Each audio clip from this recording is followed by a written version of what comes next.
बिस्मिल्लाहिर्रहमानिर्रहीम। नाज़रीन अस्सलाम वालेकुम। मैं हूं आपका मेज़बान साबिक शाकिर। वफाकी दारुल हुकूमत इस्लामाबाद से कुछ ताज़ा तरीन इत्तलाआत और हम अपने आपसे शेयर करते हैं।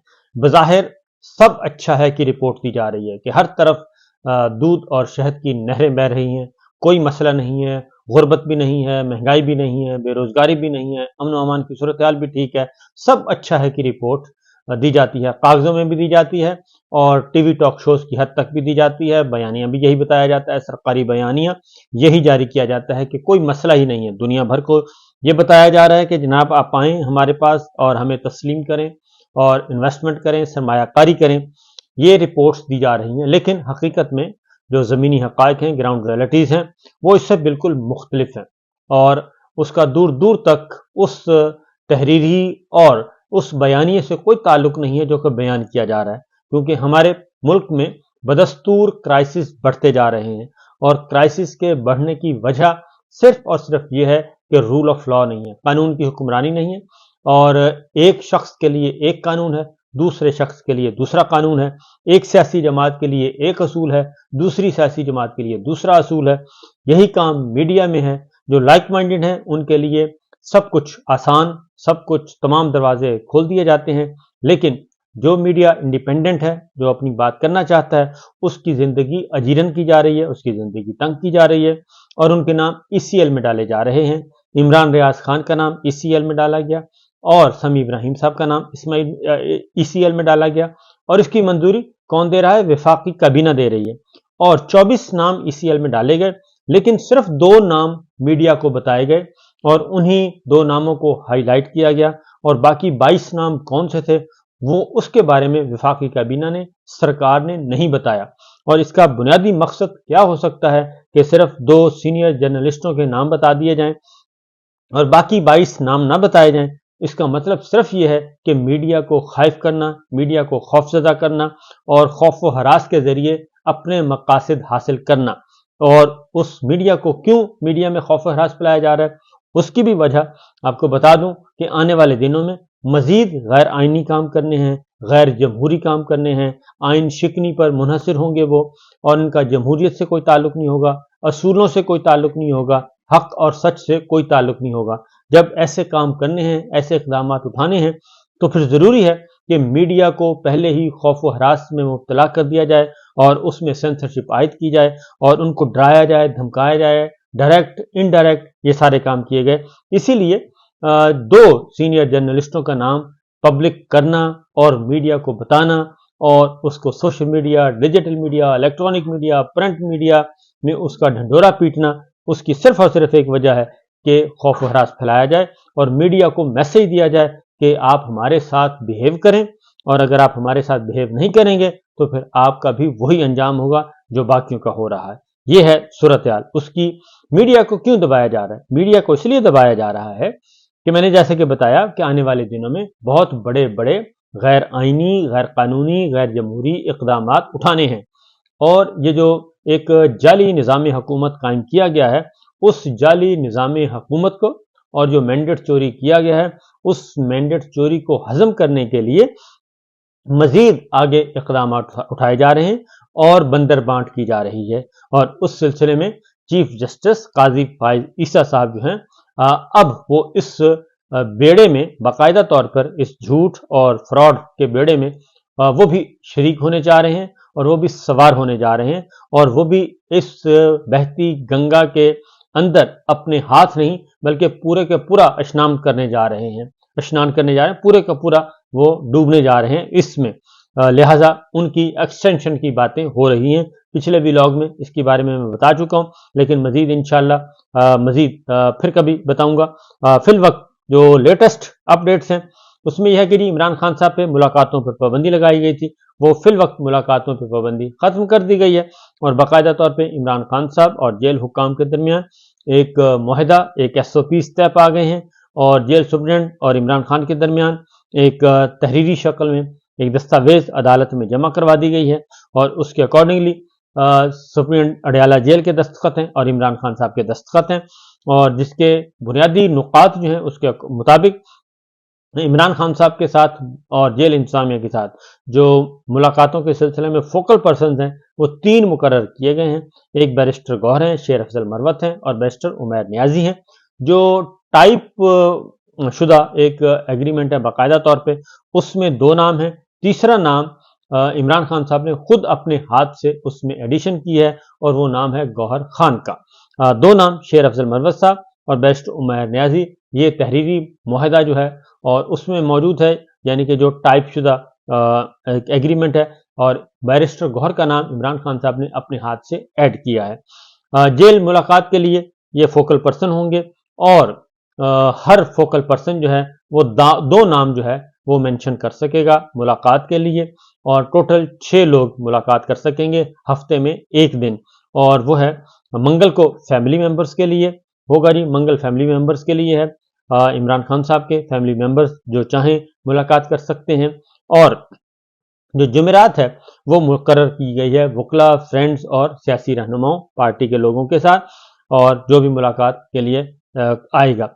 और जुमेरात को इस तरीके से 2 नाम जो हैं हर फोकल पर्सन, यानी कि मैक्सिमम 6 लोग मुलाकात कर सकते हैं।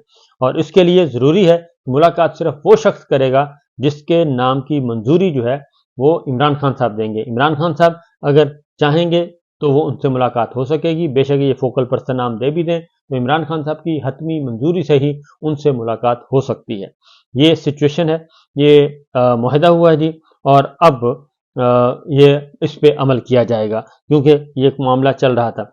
और आगे बढ़ते हैं जी, एक और ख़बर भी ले लें क्योंकि ख़बर वो ज़रूरी है। वो है फौजी अदालतों में सिविलियन के ट्रायल के खिलाफ इंट्रा कोर्ट अपीलों पर जो समात थी उसका तहरीरी हुक्मनामा जो गुज़श्ता समात का वो जारी किया गया है, और उसमें additional advocate general Khyber Pakhtunkhwa की दरख्वास्त पर के जी पेटिशन वापस ली जाए, वो वापस भी दे दी गई है, निपटा दी जाती है और वो दरख्वास्त मंजूर कर ली गई। अब खैबर पख्तूनख्वा अब उस फैसले को सपोर्ट कर रहा है जो कि सुप्रीम कोर्ट ने दिया हुआ है हतमी तौर पे कि फौजी अदालतों में सिविलियंस का ट्रायल नहीं हो सकता। अटॉर्नी जनरल ने बताया है कि जी 105 मुल्ज़मान ज़ेर हिरासत हैं और 15 से 20 अफराद के मुकदमात में कुछ केसेस बरी होने के काबिल हैं और कुछ कम सज़ा याफ्ता हैं।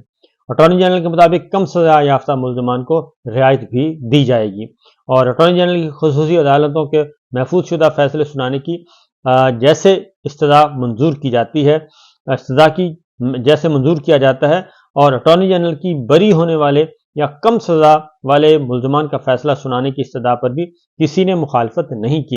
रिहाई पाने वाले अफराद की लिस्ट आइंदा समात से कबल अदालत में जमा करवाई जाएगी और आइंदा समात अप्रैल के चौथे हफ्ते तक मुलतवी की जाती है।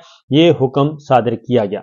अब आते हैं जो मेन खबर है जी, और वो है खास तौर पे एक बड़ा ही मामला चल रहा है, बड़ा इशू चल रहा है, उसी को हम आगे बढ़ाएंगे। कुछ डिटेल्स में है आपके साथ शेयर कर चुका हूँ, पिछले व्लॉग में वो ज़रूर सुन लीजिएगा, बाकी इसमें मज़ीद उसमें एडिशन हो रही है।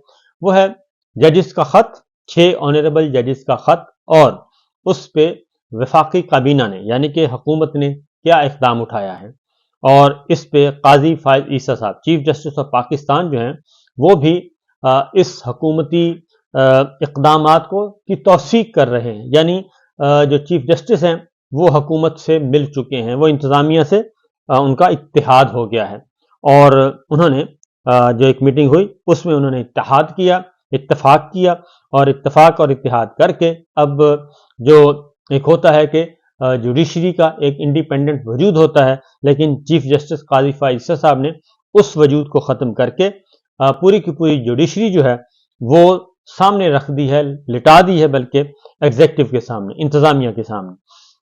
और इसके लिए एक 6 जजेस का ख़त, ऑनरेबल हाई कोर्ट के जजेस का वो ख़त है, और उस ख़त में हुकूमत पर इल्ज़ाम है और हुकूमत पे और इंटेलिजेंस इदारों पे, और उसमें इल्ज़ाम भी है, उसमें सबूत भी दिए गए हैं जैसा कि आपको मालूम है।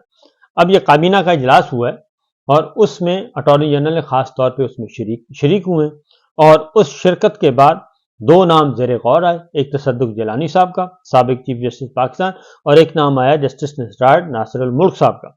तसद्दुक़ जिलानी साहब के नाम को हतमी शक्ल दे दी गई और उनका नोटिफिकेशन आइंदा हो जाएगा 1-2 दिनों में, और उसके मुताबिक जो TORs हैं उसके अकॉर्डिंगली इन्होंने तहकीकात करनी है।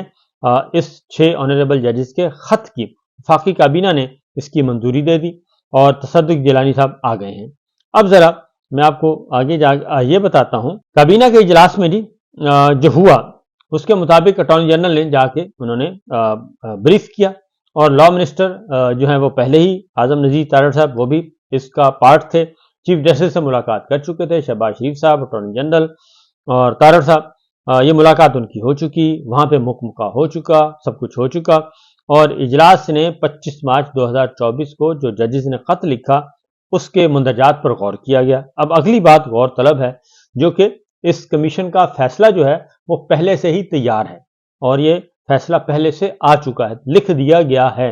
ये सिर्फ फॉर्मेलिटी है, बिल्कुल ऐसे ही जैसे इलेक्शन 8 फरवरी के हुए, नतीजा पहले से तैयार करके रखा हुआ था और फिर 9-10 फरवरी को सारे का सारा नतीजा चोरी कर लिया गया और चोरी करके जाली नतीजे के मुताबिक जाली नताइज जारी कर दिए गए। तो यही कुछ यहाँ पे हो रहा है कि अभी तक फुल कोर्ट एलामिया के मुताबिक जी चीफ जस्टिस की जानिब से जनाब वजीर आजम से मुलाकात में इंक्वायरी कमीशन की तश्कील तजवीज़ हुई थी। अब ये सारे का सारा मलबा भी उन्हीं पे डाल रहे हैं और वहाँ पे तजवीज़ हुई थी और तजवीज़ किसने दी थी ये यहाँ पे क्लियर नहीं किया गया, लेकिन तजवीज़ दी गई थी और उसके मुताबिक साबिक चीफ जस्टिस तसद्दुक़ हुसैन जिलानी साहब को इंक्वायरी कमीशन का सरबराह नामजद कर दिया है। वफाकी काबीना ने इंक्वायरी कमीशन की शराइत की भी मंजूरी दी। शराइत की भी मंजूरी कौन दे रहा है? वफाकी काबीना। इंक्वायरी कमीशन के जो SOPs होते हैं उसकी मंजूरी भी काबीना ही दे रही है। और TORs के मुताबिक क्या होना है?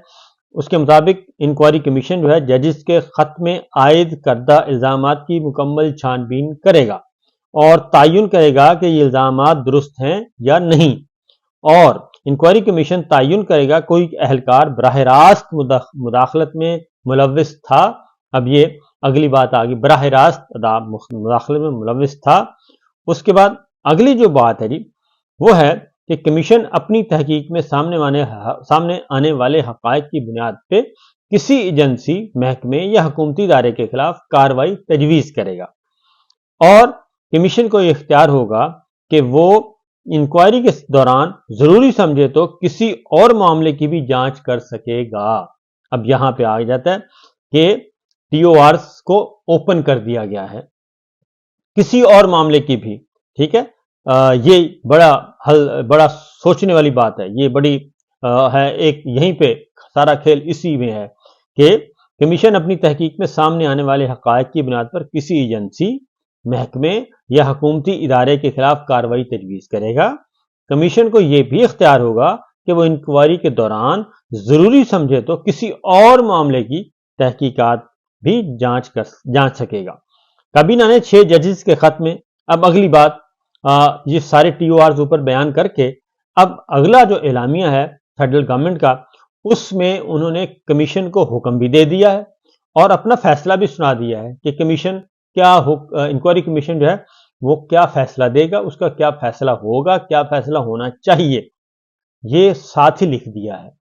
और क्या लिखा है कि काबीना ने 6 जजेस के खत में एग्जेक्टिव की मुदाखलत के इल्जाम की नफी करते हुए इसे नामुनासिब करार दे दिया। अब ये बुनियादी बात यही है, इससे बढ़कर और क्या हो सकता है कि आप एक कमीशन बना रहे हैं, कमीशन अपनी मर्जी का बना रहे हैं और उस कमीशन को, अपनी मर्जी के बनाए हुए कमीशन को भी आगे डिक्टेशन दे रहे हैं और अपना फैसला भी दे रहे हैं कि फैसला ये होना चाहिए और ये फैसला होगा। और ये फैसला होगा जो मैं आपको बता रहा हूं कि काबीना ने 6 जजेस के खत में एग्जेक्टिव की मुदाखलत के इल्जाम की नफी करते हुए इसे नामुनासिब करार दे दिया। और ऊपर एक जुमला जरूर गौर कीजिएगा कि कमीशन को यह भी इख्तियार होगा कि वो इंक्वायरी के दौरान जरूरी समझे तो किसी और मामले की भी जांच कर सकेगा। तो यहां पे सारे का सारा खेल जो है वो इसमें आ चुका है। काबीना अरकान की मुत्तफ़िक़ा राय थी कि दस्तूर पाकिस्तान 1973 में तय करदा 3 रियासती इदारों में इख्तियारात की तकसीम के असूल पर یقین پختہ رکھیں اور وزیر اعظم شہباز شریف نے عدلیہ کی آزادی اور دستوری اختیارات کے تقسیم کے اصول پر کامل یقین رکھنے کے عزم کا اعادہ کیا اور کابینہ کو اس خط کے بعد اپنی مشاورت اور چیف جسٹس پاکستان سے ہونے والی ملاقات کے بارے میں اعتماد میں لیا۔ کابینہ نے وزیر اعظم کے فیصلوں اور اب تک کے اقدامات کی مکمل توثیق اور حمایت کی۔ یہ ہے اعلامیہ سچویشن جی۔ اس کے بعد میرا خیال ہے کوئی اور بات کرنے کی ضرورت نہیں ہے کہ یہ سارے کا سارا انجینئرڈ ہے، سارے کا سارا میچ فکس کرنے کی کوشش کی جا رہی ہے اور 6 ججز کو نے جو اہم ترین معاملہ اٹھایا ہے اس معاملے کو دبانے کی کوشش کی جا رہی ہے، اور یہ معاملہ کیا رخ اختیار کرے گا، کیا حکومت کامیاب ہو جائے گی، اس پہ بات کریں گے انشاءاللہ اگلے ولاگ میں۔ اجازت دیجیے، اللہ حافظ۔